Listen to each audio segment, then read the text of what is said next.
Hello YouTube के हमारे सभी व्यूअर्स, समस्त गूगल परिवार, समस्त इंग्लिश लवर्स, मेरे प्यारे स्टूडेंट्स, प्यारे बच्चों,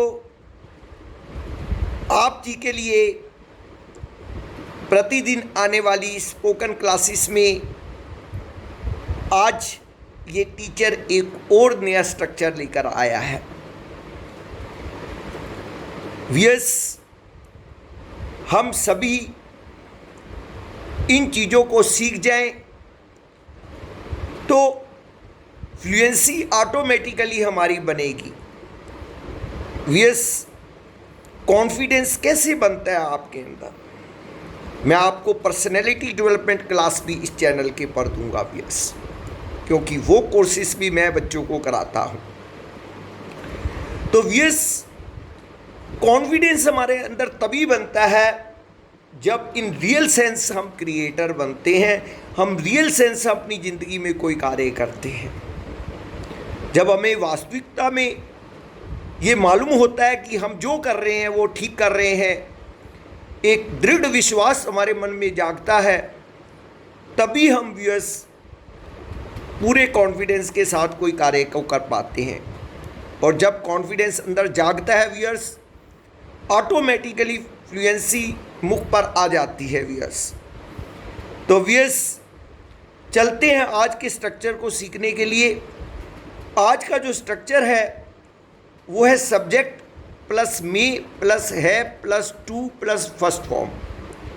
अब ये स्ट्रक्चर क्या कह रहा है हिंदी में? इस स्ट्रक्चर का जो वाक्य है, हिंदी का जो वाक्य है, उसके पीछे पढ़ सकता है आता है, ऐसा शब्द आता है। विवशतावश किसी कार्य को करना पड़ सकता है, ऐसा भाव प्रकट होता है व्यूअर्स।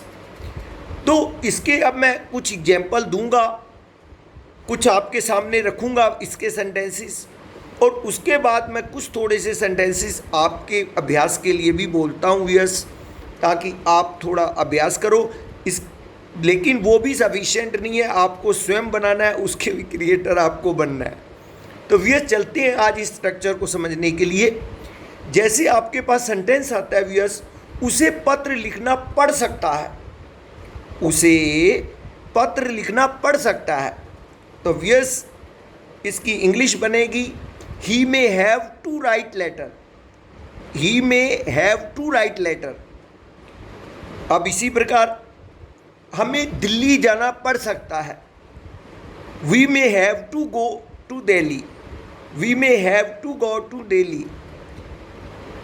राधा को गीत गाना पड़ सकता है, Radha may have to sing song, Radha may have to sing song. तुम्हें क्रिकेट खेलनी पड़ सकती है, you may have to play cricket, you may have to play cricket.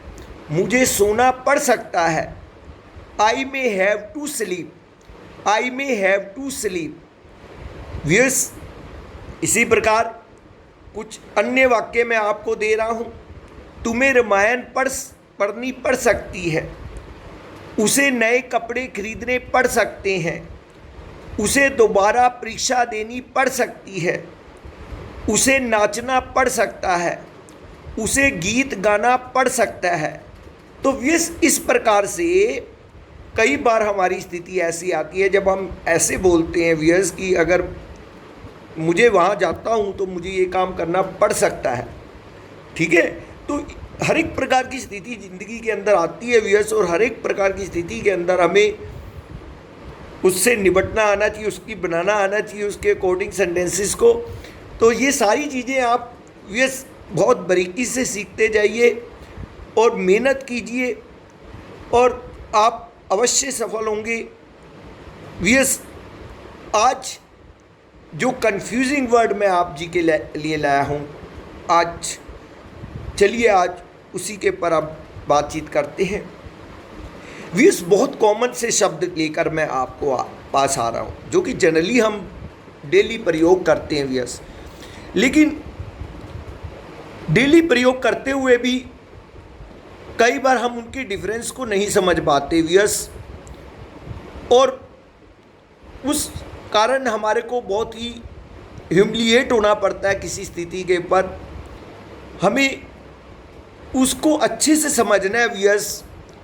केवल डिक्शनरी अगर पूरा आपको परफेक्ट कर देती तो आपको गुरु के पास जाने की आवश्यकता ना पड़ती व्यूअर्स। डिक्शनरियाँ तो भरी पड़ी हैं इस संसार के अंदर, और गुरु की शरण में जाकर आपको प्रॉपर चीज का ज्ञान प्राप्त होता है व्यूअर्स। आज जो शब्द मैं आप जी के लिए लाया हूं कंफ्यूजिंग में, वो है बैनिश और एक्साइल। बैनिश और exile, BANISH banish, EXILE exile. विस अब डिक्शनरी इन दोनों शब्दों का मतलब देश निकाला देती है। जी हाँ व्यूअर्स, इसका मतलब देश निकाला ही है, लेकिन देश निकाला किस प्रकार का, कहाँ से? अब इस चीज को समझना हमारे लिए बहुत जरूरी है व्यूअर्स। जो बैनिश शब्द है उसका मतलब है देश निकाला, यानी आप किसी दूसरे देश में रहते हैं जाकर, लेकिन वहाँ पर आप उनके रूल्स एंड रेगुलेशन को फॉलो नहीं करते हैं या कोई क्राइम करते हैं, तो वो देश क्या करता है, आपको अपने देश से बाहर कर देता है। तो व्यूअर्स, ऐसी अवस्था के अंदर हम जो है बैनिश शब्द का देश निकाला के लिए यूज़ करते हैं। जैसे मैं एक वाक्य बोलता हूँ, द ज्यू वर बैनिस्ड फ्रॉम जर्मनी। द ज्यू वर बैनिस्ड फ्रॉम जर्मनी।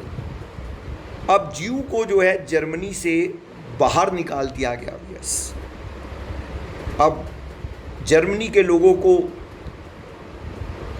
इनकी थ्योरी या इनके रूल्स रेगुलेशन के अकॉर्डिंग नहीं वो उतरे, तो उनको देश से उन्होंने बाहर निकाल दिया। अब एक्साइल जो है EXILE, उसका मतलब क्या होता है उसको भी समझ लेते हैं। उसका मतलब है स्वदेश निकाला। उसका मतलब है स्वदेश निकाला, यानी व्यूअर्स, अगर आपको अपने देश से कोई बाहर निकाल दे, ठीक है, तो उस अवस्था के अंदर हम एक्साइल EXILE इस शब्द का प्रयोग करते हैं व्यूअर्स। ठीक है, जैसे मैं कहता हूँ Rama was exiled for 14 years from Ayodhya. Rama was exiled for 14 years from Ayodhya. अब राम जी को 14 साल के लिए अयोध्या से निकाल दिया गया। वेल नोन है व्यूअर्स, हम सब ने रामायण पढ़ी है, जानते हैं हम इस बारे में। राम जी को वनवास हुआ था 14 साल का। तो व्यूअर्स, अब अयोध्या जो थी राम जी की अपनी नगरी थी, अयोध्या उनकी अपना देश था, अपनी नगरी थी व्यूअर्स, और वहाँ से वो वनवास उनको हो गया, उनको निकाल दिया गया वरदानवश, चाहे वो स्वयं चले गए। तो कहने का मतलब ये हुआ कि वो अपनी कंट्री से निकाल दिए गए। तो जहाँ पर ऐसी सिचुएशन आ जाती है व्यूअर्स, वहाँ पर हम एक्साइल देश निकाला के लिए यूज़ करते हैं। तो व्यूअर्स, आशा करता हूँ आज का कंफ्यूजिंग वर्ड व आज का स्ट्रक्चर आप जी को पसंद आया होगा। कल फिर मैं आपको एक नए स्ट्रक्चर के साथ फिर से मिलता हूँ। तब तक के लिए मुझ दिनेश खुल्लर का जय श्री कृष्णा, राधे राधे, नमस्कार नमस्कार नमस्कार।